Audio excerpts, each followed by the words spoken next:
The night my fiancée said, "You have to fulfill my wish, or the wedding is off." I thought she was angry. I thought maybe she was stressed. I thought maybe she just needed me to calm her down and say the right thing. But I was wrong. That one sentence ended everything. And by the time the night was over, the woman I was supposed to marry was no longer my future wife. She was my ex. And I was standing there with a broken heart, a ring in my pocket, and a pain in my chest that I still cannot fully explain. My name is Ethan. I am 32 years old, and until that night, I believed love meant standing beside someone no matter what. I believed marriage was about compromise. I believed that when two people truly loved each other, they could talk through anything. I believed that if you gave enough of yourself, the other person would do the same. I believed all of that until I met Vanessa. Vanessa was beautiful in a way that made people turn their heads when she walked into a room. She had a confident voice, perfect hair, and a smile that looked warm from far away. At first, she looked like the kind of woman every man dreams of. Smart, elegant, loyal. Or at least that is what I thought. We met at a mutual friend's birthday dinner in Chicago. I remember that night clearly. She wore a black dress, and the whole room seemed to notice her before she even spoke. When she sat across from me, she laughed at my bad joke, and I felt something click in my chest. Not fireworks. Something quieter than that. Something that felt real. We talked for hours. About work. About family. About how hard it is to trust people after you have been hurt. She told me she had been disappointed in love before. I told her I had too. That night, when I walked her to her car, she looked at me and said, "You seem different." I smiled and said, "Different is usually good." She laughed, and I thought that was the beginning of something beautiful. For the first year, it really was. We went to small restaurants. We watched movies on rainy weekends. We stayed up late, talking about the future. She told me she wanted a beautiful wedding one day. Not because she wanted attention, she said, but because she wanted one perfect memory that would last forever. I told her I would give her that. And I meant it. I worked hard my whole life. I grew up in a small house with my mom and younger sister after my dad left when I was 12. My mom worked 2 jobs most of her life. She never complained. She just kept going. She taught me that if I wanted something, I had to earn it. So I did. I built a stable career in finance, saved money, bought a modest home, and tried to live responsibly. I was never flashy. I was never the kind of man who spent money to impress people. But when Vanessa and I got engaged, I wanted the wedding to be special. Not expensive for the sake of showing off. Special because I loved her. I wanted her to feel cherished. So I planned everything carefully. We picked a beautiful venue outside the city. A peaceful place with tall windows, white flowers, and a garden where the sunset would look golden through the trees. I paid for most of it myself. The dress, the venue deposit, the photographer, the catering, the music, even the little details Vanessa said she wanted. Candles, fresh roses, elegant table settings. I told her, "This is our day. I want it to feel like a dream for you." She hugged me, kissed my cheek, and said, "You are the best thing that ever happened to me." I believed her. God, I believed her. But somewhere along the way, things changed. At first, it was small. She became more demanding, more specific, more impatient.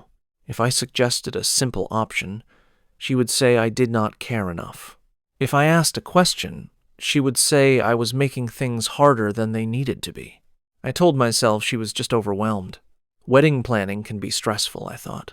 Maybe she was just anxious. So I stayed patient. I kept showing up. I kept saying yes. I kept trying to be the kind of man who protected his relationship instead of fighting every battle. But the truth was, Vanessa was not becoming more stressed. She was becoming more controlling, and I was too in love to see it clearly. Then came the wish. It started about 6 weeks before the wedding. One night, Vanessa asked me to sit down in the living room because she had something important to tell me. Her tone was serious, almost formal. I remember thinking maybe she wanted to change a detail about the wedding. Maybe she wanted a different playlist. Maybe she wanted a bigger cake. I had no idea what was coming. She sat across from me with her hands folded in her lap, looking calm in a way that made me uneasy. Then she said, "I need you to do something for me." I said, "Okay, what is it?" She looked me straight in the eye and said, "I want you to transfer the title of your house into both of our names before the wedding." I remember blinking. I thought I heard her wrong. "Both of our names?" I asked. She nodded. "Yes. If we are getting married, it should be ours, not just yours." I tried to keep my voice calm. "Vanessa, I bought that house before we were even engaged. My mom helped me get the down payment. That house is one of the biggest things I have worked for."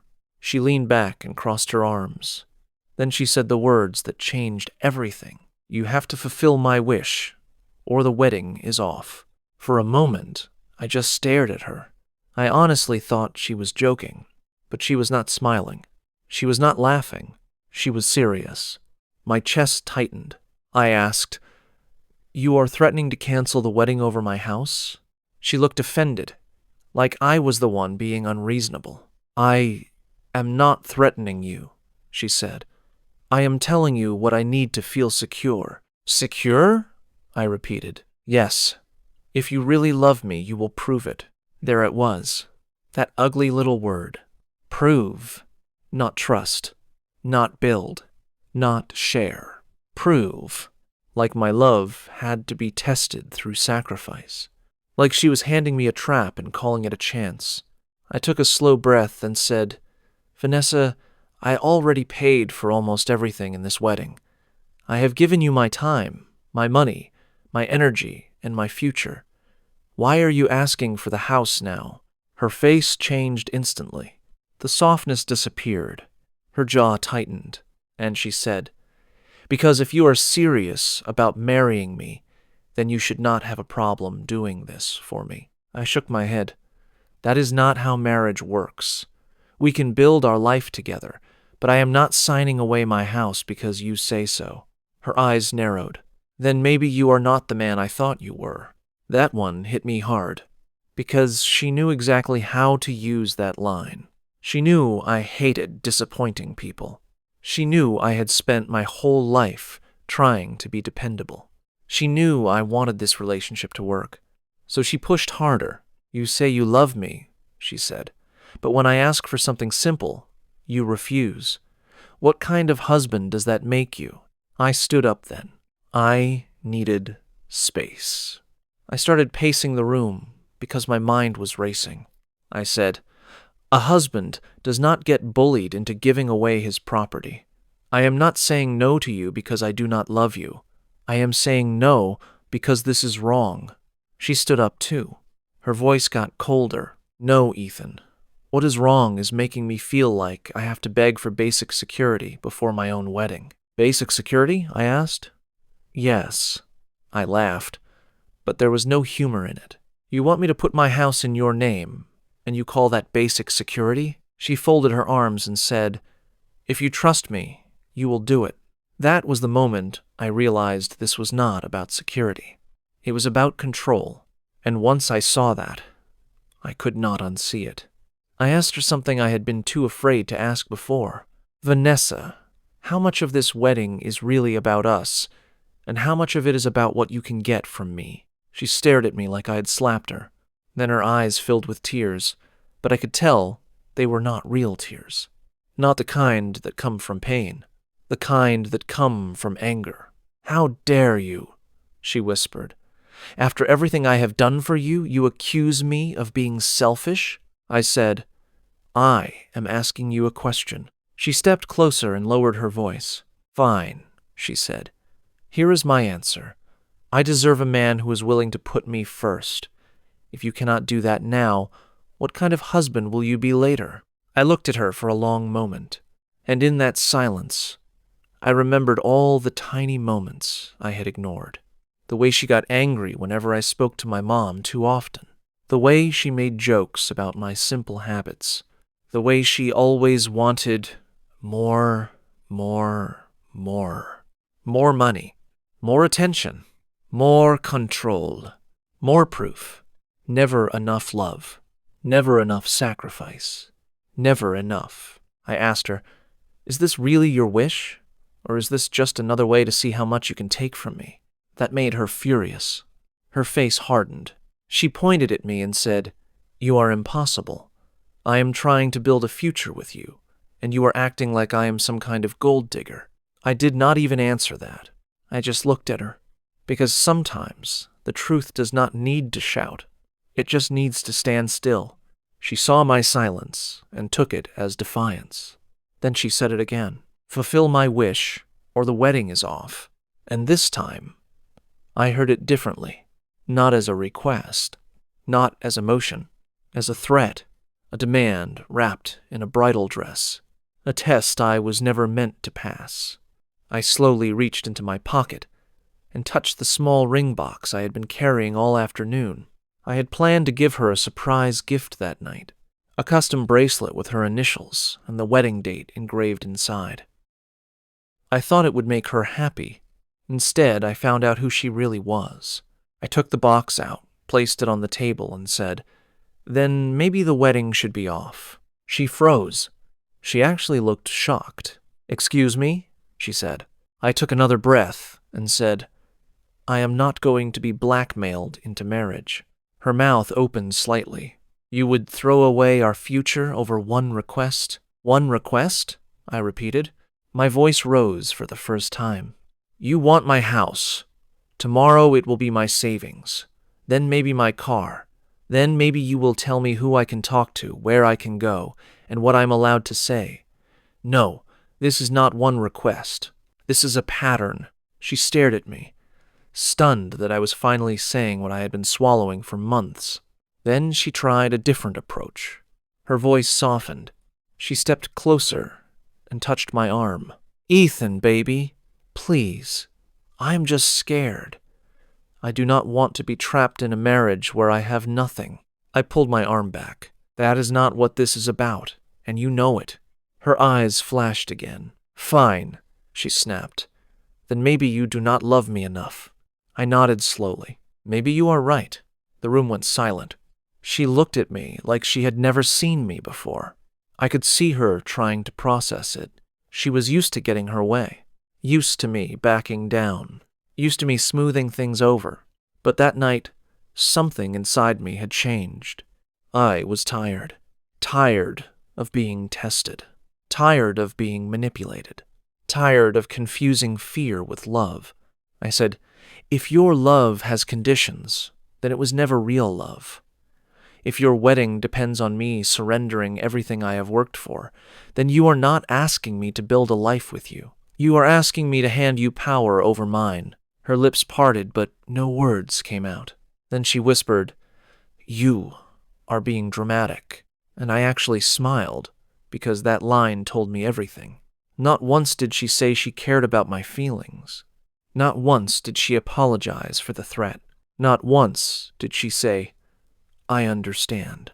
Only dramatic. Only selfish. Only me. Me. Me. I picked up my jacket from the back of the chair and walked toward the door. She followed me. "Where are you going?" "Home." "This is your home, too." I stopped and turned back. "No," I said. "It was supposed to be our home, but you just made it very clear you want ownership, not partnership." She was breathing hard now. The anger was breaking through the mask. "After everything I have done, you are really going to leave over this?" I looked straight at her and answered, "I am leaving because I finally see this clearly." Then I opened the door, but before I stepped out, she said one last thing. "If you walk out that door, do not come back." I turned slowly, and I said, "I am not coming back." I wish I could say I felt strong in that moment. I did not. I felt broken. I felt sick. I felt like someone had taken a knife to the part of me that still believed in forever. But I still walked away, because sometimes strength is not loud. Sometimes strength is just refusing to be destroyed by the person who promised to love you. That night, I drove to my friend Marcus's place and sat in his kitchen until nearly dawn. He listened while I told him everything. He did not interrupt. He did not judge. When I finished, he shook his head slowly and said, "She was never going to stop." I knew he was right, but hearing it out loud still hurt. The next few days were chaos. Vanessa called me 50 times. She sent long messages. First, she begged. Then she blamed. Then she acted like I had misunderstood her. Then she said I had ruined everything. Then she said I had embarrassed her. Then she said if I truly loved her, I would come back and fix this. I did not respond. I needed silence more than anything. I needed to hear my own thoughts again. So I started looking back at the relationship from the beginning. And once I did, I could see all the warning signs. The way she needed to win every argument. The way she turned my kindness into weakness. The way she used guilt like a weapon. The way she made love feel like a contract with hidden fees. I kept thinking about my mother. She had always told me, "A woman who loves you will not make you feel smaller." At the time, I thought that was just a simple saying. Now, I knew it was wisdom. A few days later, I called off the wedding officially. The venue was canceled. The flowers were refunded. The guest list became a memory. Some people were shocked. Some people took sides. A few family members told me I should have just given Vanessa what she wanted to keep the peace. That made me more upset than anything else. Because peace built on surrender is not peace. It is a cage. My mother hugged me and said, "I am proud of you." That almost made me cry. Because I had spent so long trying to avoid conflict that I forgot what it felt like to stand up for myself. I thought losing Vanessa meant I had failed. But slowly, I began to understand something else. I had not lost my future. I had escaped a future where I would always be the one paying the price for someone else's insecurity. 3 weeks later, I learned something that confirmed I had made the right choice. Marcus called me and said he had run into Vanessa's cousin at a bar. Apparently, Vanessa had been bragging to people that once we were married, she would finally have real security and control over the house. When I heard that, I felt something settle deep inside me. Not anger, not sadness, clarity. She had not been asking. She had been planning. And the worst part? I had almost let her. I almost signed my life away to prove love to someone who was already measuring how much she could take. After that, I made a promise to myself. Never again would I confuse pressure with love. Never again would I call manipulation a compromise. Never again would I let fear make decisions for me. Months passed. Slowly, my life began to feel like mine again. I fixed up the house. I spent more time with my mom and sister. I reconnected with old friends I had neglected while trying to keep my relationship alive. I started sleeping better, eating better, laughing more, and one day I realized something strange. For the first time in a long time, I was not walking on eggshells. I was breathing. Now, I am not going to lie and say the pain disappeared overnight. It did not. There were nights I still thought about the wedding. There were mornings I still remembered her voice. There were moments when I wondered how someone could go from saying, "I love you," to saying, "Fulfill my wish or lose me." But over time, the pain turned into wisdom. And wisdom, unlike heartbreak, lasts. So if you are watching this and you have ever been in a relationship where love felt like a threat, let me tell you something from the deepest part of my heart. That is not love. If someone truly loves you, they do not force you. They do not corner you.